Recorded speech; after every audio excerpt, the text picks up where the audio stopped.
guys, ayan, tapos na tayo sa munisipyo. Confirm po talaga na walang record ang aking mother sa birth certificate, kaya kailangan late registered kong gawin.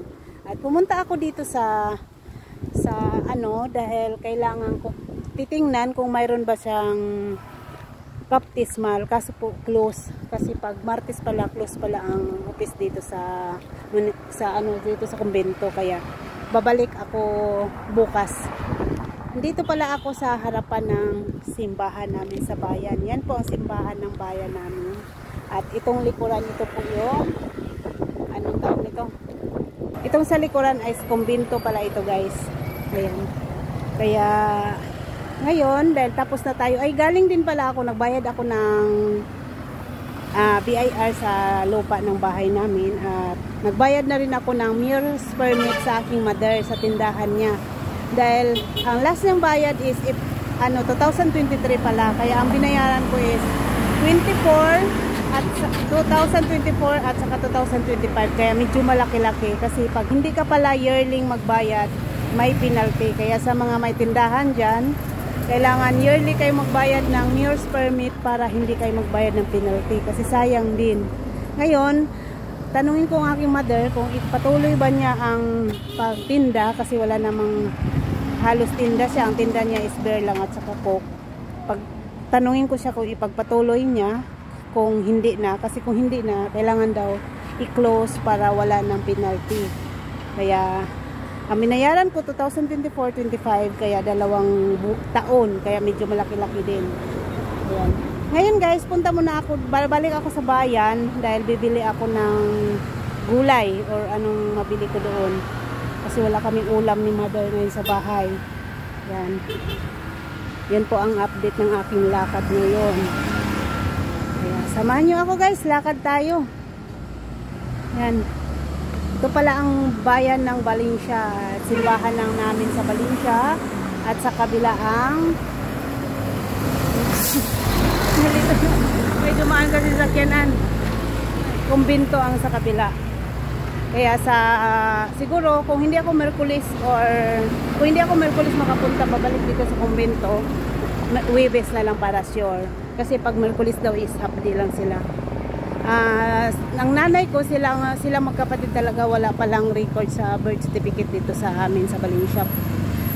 Yung isa kong tiyahin, pumunta na sila nakaraang linggo, pati daw sa baptismal walang record, kaya malalaman ko pa yan sa bukas or sa Huwebes pagbalik ko dito sa kumbento, kung pati pa mother ko is walang lalabas na baptismal. Maraming kailangan daw kumpletuhin lahat ng binigay na dito sa papel para ibabalik ko doon sa munisipyo namin para gagawin nila ang late register sa birth certificate ng mother ko. Hindi ko akalain talaga guys, kasi nung kumuha ako ng birth certificate ko sa Iniso sa Tagbilaran, sinabay ko yung birth certificate ng mother ko para nga para nga malaman ko kung mayroon talaga sang birth certificate sa Iniso, at yun nga walang lumabas. Kaya ngayon kailangan kong lakarin to, dahil alam nyo naman ngayon pag edad mo ng 80, 85, 90, 95, 100 mayroon kang 10K matatanggap. Kaya ngayon, kasi nanay ko 80 na, mag-81, kaya malayo pa naman, kasi makatanggap siya dyan sa sinabing 10K na yan. Pag 85 niya 4 years pa ang hintayin. Kaya mas maigi na rin na lakarin ng mas maaga, para pagdating na bago siya mag-85, mayroon na siyang birth certificate talaga. Kasi kung wala yon, baka mahirapan din siyang kumuha, dahil nga yun ang requirements ngayon, na valid talagang galing sa NSO PSA ang birth certificate. Noon kasi kapanahonan guys, halos noon yung mga pinanganak na kaedad nila wala talaga mga birth certificate, kasi hindi pala na record, hindi ba sila na sa munisipyo, kaya wala, kaya kadalasan late registered talaga. And guys, iyan lang ang update ko, at pupunta na ako ng bayan ngayon, dahil nga titingnan ko kung bibili lang ba ako ng gulay. Hindi ako bibili ng tinapay kasi kahapon bumili ako pagpagiling ko ng bigas. Bumili na ako ng tinapay. Kasi nga, street na kami 1 week sobra na puro na lang saging, kamote ang almusal. Kaya sabi ko kay mother, bili naman tayo ng tinapay para nakakasawa na yun na yung umaga, merinda.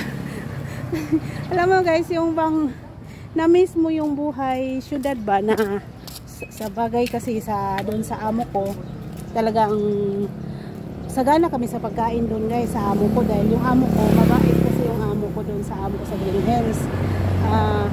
Ang pagkain ng amo ko kung anong pagkain nila makakain talaga namin kaya yun na-miss ko yung buhay syudad na araw-araw nakakain ka ng gusto mong kainin tinapay o prutas. Dito sa probinsya mahirap talaga guys kasi unang-una ang prutas dito sa probinsya napakamahal. Yung mangga nga lang natakam ako na samantalang sa Manila is 3.50 lang ang tumpok. Dito bumili akong 2 piraso, iwan ko kung wala pa yatang kalahati yun, 60 pesos. Kaya napilitan na akong bumili din, natakam ako sa manggang Malibalang. Kaya talagang kaibahan dahil sa awa ng Diyos yung amo ko talaga sa Green Hills hindi po sila madamot sa pagkain. Bilib po ako sa amo ko sa Green Hills dahil yan ang amo ko mula nung 16 years old ako, pabalik-balik na lang ako sa kanila